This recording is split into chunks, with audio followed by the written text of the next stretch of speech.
Hey guys, I'm popping on here just a smidge late. I'm so sorry about that. My name is Jessica Anderson, and this is so fun that you guys are having a virtual MOPS day, it sounds like. And I get to be a part of it to talk to you a little bit about meal planning.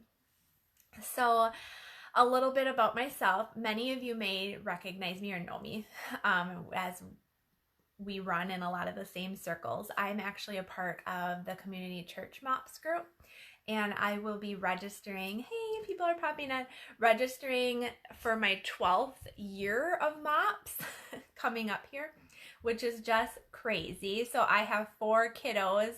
The youngest is going to be turning 12. So, and then there are 8, 6, and 3 years old. And I've lived here in Oshkosh my entire life, and I've been married to my high school sweetheart for, notice how I'm pausing, for 11 years. So, well, that doesn't make sense. 12 years. 12 years. Since our oldest son is going to be turning 12, it's 12 years.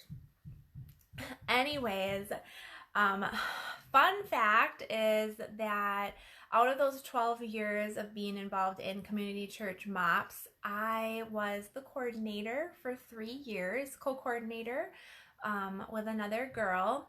And so I have a passion for MOPS. I think it's such a great ministry. I'm so excited for all of you girls that have either just joined or just became a part of it, because it has just been such an instrumental part in my motherhood journey.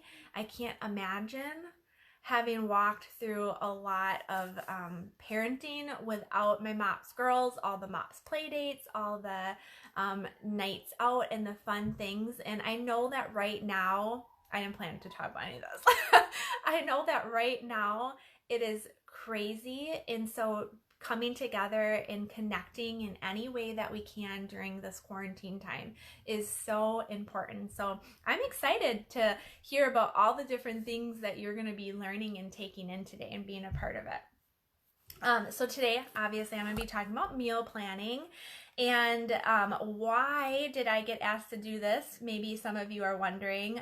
Meal planning is nothing new to me. Obviously, having 4 little ones, I've been cooking and making meals for them. But kind of a funny story is that I learned about meal planning in one of the first years I was involved in MOPS. Isn't that funny? And so when I was planning and prepping for this, I'm thinking, yeah, we had a meeting that was all on couponing and meal planning, and she had us do an activity that I'm going to have you to do today. And so while I talk just a little bit more, you are going to need a sheet of paper and a pen. If you're watching this and you want to do it along with me as we go, then you will need that. Okay, I'm going to walk you through so you'll be able to watch the replay and do this too. So before I became a mom and whatnot, I went to school. I was a CVT, which is a certified veterinary technician, and I did that for 10 years. And then as I had child after child, I really wanted to stay at home with them as much as possible. That was always my goal and really important to me. And so I decreased my hours. And so we were on one income for a long time. And so couponing was something that I really dove into to just be able to stretch our budget as much as possible. Now I work at home with Plexus, and many of you may know that. And I do that with one of your leadership, what do you call it, steering team members, Katie. And so back in my couponing days, I was asked a couple times to talk and teach couponing. I don't do a lot of it now, and the reason that I don't have to as much is because I'm so intentional about the way I shop and the way that I meal plan. And so if I wanted to just put that in there as encouragement for you that you don't need to spend hours clipping coupons. It can be fun. It can when we have moms of little ones. I remember trying to go to the store with those coupons. I don't know if you are a couponer. Let me know and wave in here. Let me know. But if you are really intentional about the way you grocery shop and planning meals, you can stick to a really, you can keep your budget in where you need it for your family. And meal planning makes life so much easier as your kids grow. So I don't know the demographics of moms in your group. Yeah, I'm an older mom now, I feel like, in my group, because I have the older kids. You know, when I first started, I just had my little guy. And so meal planning looks different for you than it does for me. I also have 3 boys and they eat, I hold up 3, yeah, 3 boys. They eat a lot of food. And so, just kind of navigating that and learning about how much food to buy and how much I need to make when I make a certain meal that's a favorite and that kind of thing is a learning process that you will adapt to as your kids grow. Okay, so all right, let's get started. I have lots of tips and tricks and probably a lot more than I'm probably supposed to talk, and I feel like I need to rush, so I might go a little over. Sorry, guys. So let's get started with meal planning. I have this really, really easy way to start off with just getting organized, okay? Of course, I want to just say really quickly, right now, like I said in the beginning with the whole quarantine and everything, shopping looks different and meal planning looks different. Meal planning looks a lot different for me right now than it did a month ago, right? So just keep that in mind. Now is a really good time to get organized, like we're going to do right now. If you're completely new to meal planning, just kind of getting kind of set up and kind of thinking about activities and things we're going to talk about, schedule, is all really important. Okay, so all right, take your sheet of paper and you're going to number it 1 through 30. Okay, you can have more. I want you to try to do 30. I feel like I remember sitting in MOPS that day and I was like, 30 meals. I can't think of 30 meals, which is kind of funny because now I feel like I could probably make a list of like 100 meals. But let's start with 1 to 30. And then from your memory, I want you to fill in your typical family meals. Don't worry about like an order of what you eat, nothing. It doesn't matter. Just 1 through 30 and fill in. You know, for example, I probably wrote back then spaghetti, tacos, meatloaf. You know, fill in from your memory, what do you usually make? What have you been making? And go from there. Fill in as many as you can of your typical dinners. Once you're done with that, then you can go ahead and take out your recipe book or pull up your Pinterest board and start with the ones that you've made, okay? Don't be getting all crazy, being like, that looks good, that looks good. I mean, I must have like a million recipes saved on my Pinterest board. I obviously have not made them all, but they can certainly be inspiring. But stick with the things that you typically make, and let's see that how many we can fill up of that list of 30, which is approximately how many days are in a month, okay? Now, some things that you're gonna want to start to think about once you can't think of any more things is how many nights a week does your family eat leftovers? Okay, so if you wrote down spaghetti, do you normally have a lot of spaghetti left? Do you normally plan it for lunch, or do you eat leftovers for dinner, like the next night or the night after? Maybe you have spaghetti on Monday and then you eat the leftovers on Wednesday. Is that typical for you? Because if it is, then you can fill one of your spots with a leftover spot, okay? How many days out of the month does your family eat out? This one could be a convicting one. We're going to talk in a little bit about your schedule. And I know that maybe you don't plan to eat out, but how many times do you actually eat out? Our family doesn't eat out a ton, but maybe your family always goes out for breakfast every Sunday after church. Write that down somewhere on there. We're kind of talking about dinners, but maybe you go out every Sunday night for dinner, or Friday night you go out for pizza. Okay, even if it's order in for pizza, write that down, okay? Um, and then you can start to fill in your spots. If you can't get to your 30 with meals, then you can fill in your spots. Like pizza would definitely be on my list of 30 meals because we either eat frozen pizza or takeout delivery pizza every Friday night. Okay. Okay. So once you've done that, you are a lot closer to being organized to actually start to meal plan on a regular basis or make it easier for yourself to think of what are we going to have for dinner this week. Okay, when you're planning to go grocery shopping, you can really make you can really go crazy and buy all these things that are never going to add up to make a meal, or you can buy the things that you need. Okay. So oh yeah, I was gonna say, like, growing up, I always ate like the same 5 meals. Like, my mom was not an adventurous cook. She probably would have wrote on her list hamburger helper. Anything goes, okay? So if that is normal in your house, just write that down, and it's okay. Every family is gonna look really different, and we don't all like to cook. I'm not like a chef. I just know I need to prepare these meals for my family, and I like saving me money, and so I can do that through cooking. Does that make sense?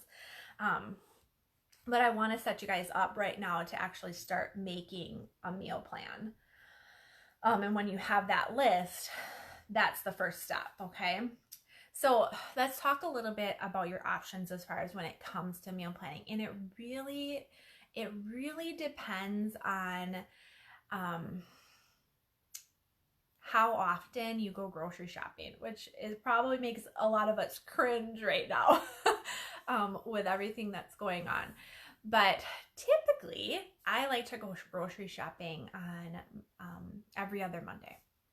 I just kind of like made that up one day, and it was great for the schedule, and I kind of stick to it. I'm super flexible when I say I do these things routinely. You know, sometimes it ends up being Sunday, sometimes it's Tuesday, whatever. It doesn't matter.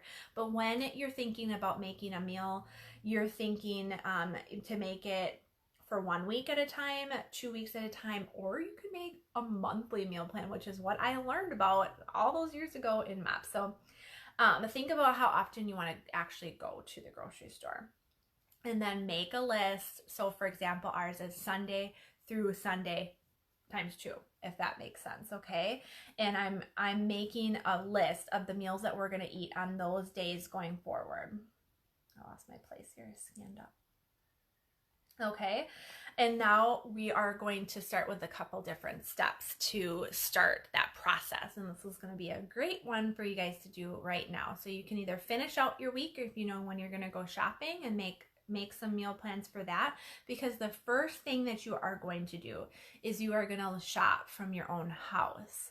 And this is so important, and it becomes more important as you go on and as you learn to grocery shop for your family, is shopping first from your house. So what I mean by that is looking in your pantry and looking in your cupboards and your freezer and thinking, okay, I have chicken breasts. What meals from my list that I made do I like to use chicken breasts for?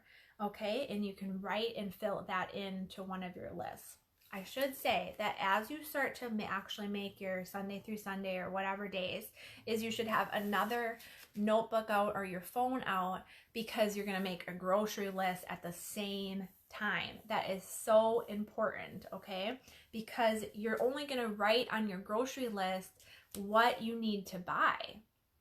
And that is going to make sure that of 2 things. One, that you're staying in a good budget zone for whatever you have set for groceries. And 2, you're going to not, say, oh, tonight I'm supposed to make lasagna and you don't have mozzarella cheese or whatnot because you forgot to put it on your list, or you forgot to grab it from memory. I mean, if you're shopping with your dollars, that's like the worst thing, in my opinion. Go to a festival where there's the top spot, right? But you might see hamburger, and you might pull out hamburger. It might be like 5 pounds of hamburger. And so you're going to need to look and say, okay, well, I normally use 2 pounds of hamburger for spaghetti, and I use 2 pounds of hamburger for tacos. Now, what am I going to use this 1 pound of hamburger? If you can freeze it individually, that does help. But some people like to cook like that and plan their meals. They're kind of like, if you notice and you watch back in my meal planning videos, you will notice that we eat like hamburger and then it kind of like turns into chicken, and we kind of like follow that because that's how I pull it out of the freezer. Okay. Now let's see. Where was I at? So you have your list of meals that you brainstormed, and you're kind of filling in your list for your 14-day plan of eating. Now you're going to kind of look at your schedule. That's where I'm at. So you need to account for your schedule. This is probably the number one mistake that people make when they start meal planning, is they make this Monday through Friday meal plan, and they write in there all these meals, and they don't account for that they normally eat leftovers. They don't account for they usually go to McDonald's because they have so many activities on Tuesday that they don't have time to make that dinner. And they write in something for Friday when they normally order pizza for Friday. Okay, and so what happens then? You have way too much food and you have all this waste, and it goes bad and you never end up making it, and then you think, what's the point of meal planning? That is not the point of meal planning. The point is to be really intentional and look at your days, because then you're going to have a plan that actually is helpful. I'm all about things that are helpful in my mom journey. So your schedule is really, really important. So like pre-COVID-19, we were really busy on Tuesdays and Thursday nights. And so I would plan crock pot meals, or that would be the night I made grilled cheese sandwiches, or, just things that were really simple like that. Whereas Wednesdays I knew were completely open. And so I would plan the meal that took me the longest to prep because of how my schedule was typically on Wednesdays. It was a good day for me to take those extra steps. Does that make sense? And so that's really, really helpful. So once that you've checked your pantry and the things, and you filled in what you have, so maybe you have some things planned, don't forget about birthday parties. Don't forget if you're going out with your girlfriends, you're having a mom's night out, and you need to feed your family, to pick something that's appropriate for that, that your husband's going to be making. Maybe he really likes to cook, and so you can plan something that he really likes to make, or the kids really, or maybe you want to keep it easy, like chicken nuggets or something like that. All right. So once you've kind of thought through, now earlier I had you make your list of 30 meals for dinners, and those are dinners. That's because when we typically think of meal planning, we think of those dinners, but don't forget about breakfast and lunch when you're making your week or 14-day plan. When I make my 14-day plan, I think about breakfast and I think about lunch for my kids, because I'm making my grocery list at the same time, and that is really important. Think about once you start to do this, it really helps with grocery shopping, because you kind of know how much bread you go through, how much milk you go through, how much fresh fruit you go through, that sort of thing. And you can plan more accordingly. For breakfast, it's really helpful for me to plan out what the kids are going to eat, the kids and myself are going to eat for breakfast. I normally have like a protein shake that I really like, and my husband usually skips breakfast, but the kids will rotate between like cereal, pancakes, eggs, oatmeal. But if, say, I want to throw in bagels, I need to make sure that I add those to my grocery list and just plan accordingly, like for that. And for lunches, when you plan, if you're sending lunch to your kids, sending lunches like with your kids, if you take a little bit of time to plan, you can be that fun mom that like throws in something, like a homemade Lunchable, or homemade like pizza rolls or something like that in their lunch, instead of just always a sandwich, which is totally fine. I'm not, that happens like once in a while. I shouldn't, I don't want to make anybody feel like they have to do that. Peanut butter and jelly sandwich is completely fine. Maybe that's all your kid really wants. But I find that when I plan, you know what, I'm going to make these zucchini muffins to throw in their lunchbox, because I know I have a little extra time this week. That can be kind of fun instead of just always pinning the Pinterest recipe and never actually making it, which I know a lot of us do. Okay, just a couple tips I have that I wanted to share with you. If you like to go to the grocery store more frequently, you want to actually do the 2-week. I know that I get asked this question a lot. Feel free to ask questions. I'm really bad at looking at like the comments and stuff like that, but I get asked about how do you not go to the store like once a week for more like fresh fruits and vegetables, and this is why, or this is how I do that, and this is what I learned from my MOPS meeting so long ago, where she was monthly meal planning, where she would buy a combination of fresh and frozen.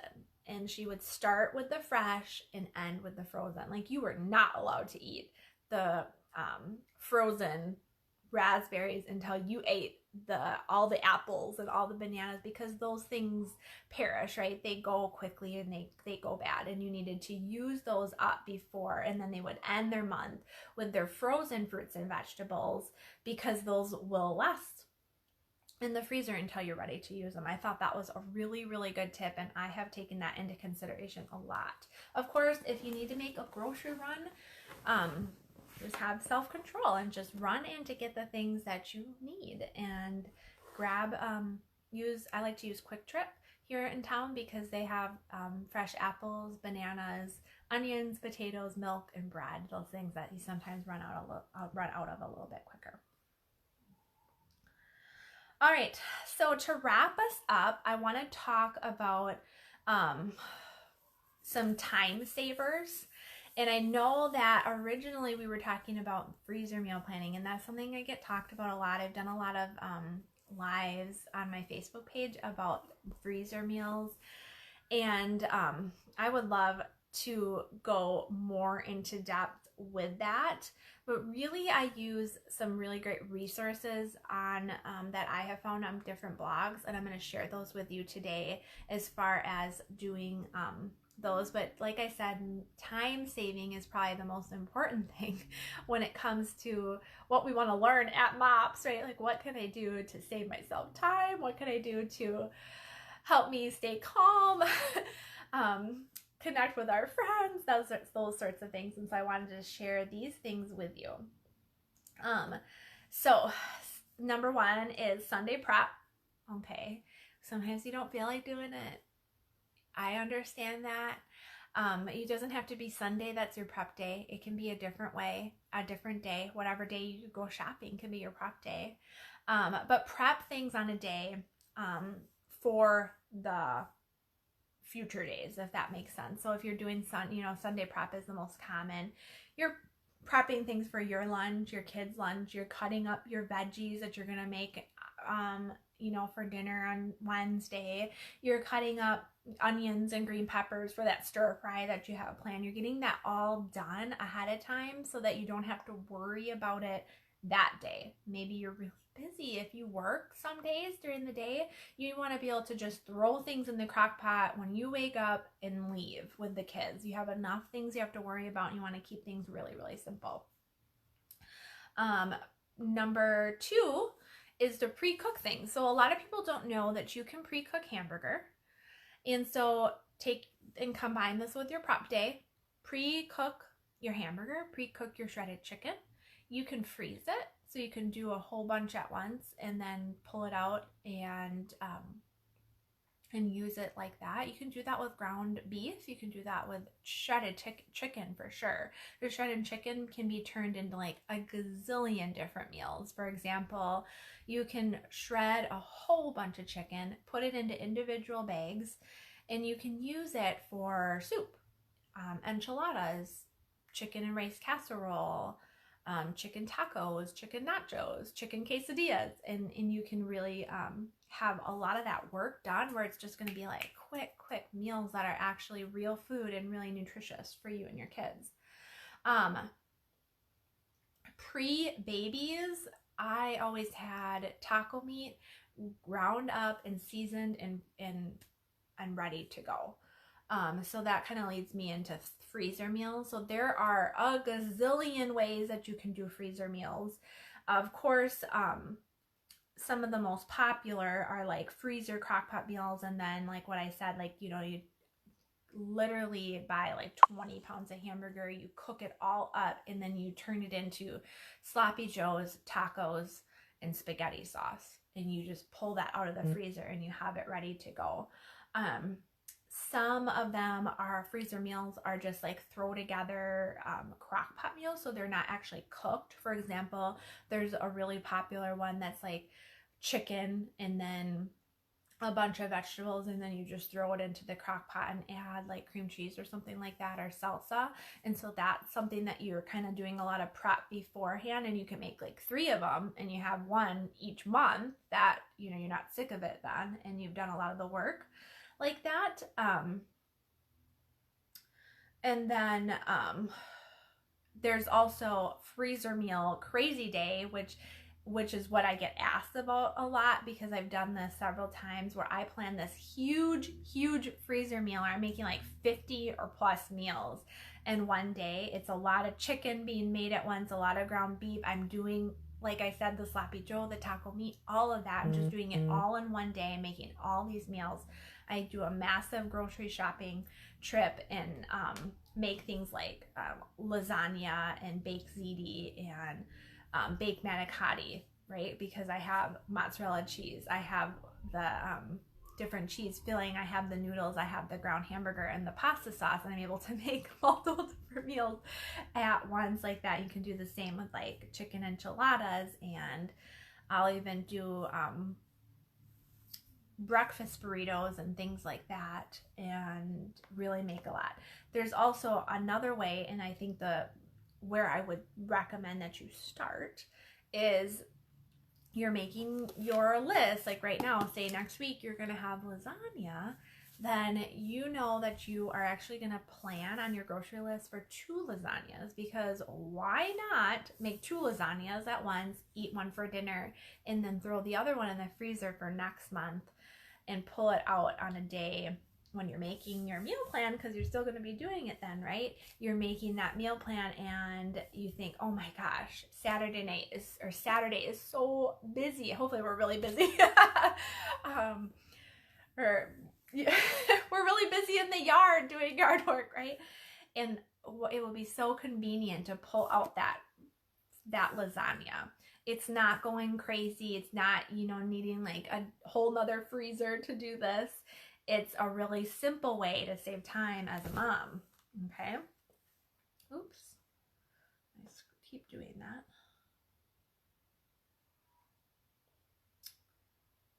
Oh, a note on freezer pans. The dollar store is a great place to do that. And another mom tip, because then you don't have to do the dishes. Okay, and then the last thing that I wanted to make sure is that you're going to give yourself a lot of grace, especially in the beginning of meal planning and going forward. You guys, sometimes, a lot of the times, let's be honest, things don't go as you plan when it comes to your food. You know, you forget to take out the chicken to make for dinner that night. You forget to turn the crock pot on. I've done that before. You spend all this time and you make this recipe and none of your kids will even eat it, and it can be so defeating, especially when we as moms are just giving all day long. And I just want to tell you that is something, just wrap your head around that, and just know now that when that happens, it's okay, and you're just gonna let it go right off your back, and you're not going to go down into a spiral of why do I even bother, that all those negative self-talks that we can tell ourselves as moms and have mom guilt and things like that. The same goes for mom guilt. If you end up giving cereal for dinner, it is okay. We did that at MOPS one time this year where you had to stand up for all these different questions, and you guys, half the room was standing up for if you fed your child cereal for dinner in the last week. Okay? And when I saw that, I was like, oh, that makes me feel a lot better. here I thought, oh my gosh, once again, I was just not feeling great today. I didn't do a whole lot. And here I didn't even start dinner and feeling really bad about it. And end up feeding cereal or, who knows what. They end up eating cinnamon rolls for dinner, right? Who cares? If you are doing the best that you can, that's what matters. And if you're present with your kids and they know they're loved, that is what is the most important thing. So especially in the midst of all this COVID-19 stuff, take what you can for meal planning, get yourself organized, so that way then things do start slowly opening back up and we're returning back to the hustle and bustle of life, we got this meal plan thing down, and we know that we're gonna be making meals that are gonna be easier and for those nights that we're going out and everything like that. So take the time now to kind of learn about it. In the comments today, I have no idea how long I've been talking, so sorry, MOPS leadership team. That doesn't have a timer for me. But in the comments today, I have just a couple of things I want you to take note of. One, I'm going to post my YouTube channel, which is called the KS Coordinator. I've been sharing my meal plan on Mondays 1 week at a time, even though a lot of times I make it for 2 weeks, like I said. I share 1 week at a time on there for months. I've been doing that. And so, oh good, I see Katie's. We don't have one for 7 minutes. Good. Okay, I'm going to be done in a second. So, sorry, lost my train of thought. So bad with reading the comments like that. So in the comments, I have my YouTube channel, and it has months worth of different meal ideas that you might like. And I am going to give away a special little goodie bag that I'm putting together for one of you lovely ladies that's wanting to start meal planning and get organized. Just the only thing you need to do is it would be helpful if you commented that you did this, just for the sake of probably leadership team and me like checking it and going back. But subscribe to the YouTube channel so that I know that you did that, and then comment here and I will enter you into that drawing, okay? And then as well as I'm going to be posting in this thread here a bunch of my favorite recipes, including the specific list that I made for my video that I made last week of my top 10 family meals that I recommend that are easy breezy, okay? They're easy breezy, and they're just like the top 10 easy things that you can put into a meal plan right now, okay? So I think that's everything, you guys. I love MOPS. I'm so excited that you guys put this together and are still connecting and being with each other. And thank you so much for asking me to be a part of it. If you have questions, they're going to let me stay in this group for like a day. So if you have questions after that, then just feel free to friend me on Facebook. It's just Jessica Lynn Anderson with an E-N, and we can connect there. So, all right, talk to you guys later. Bye.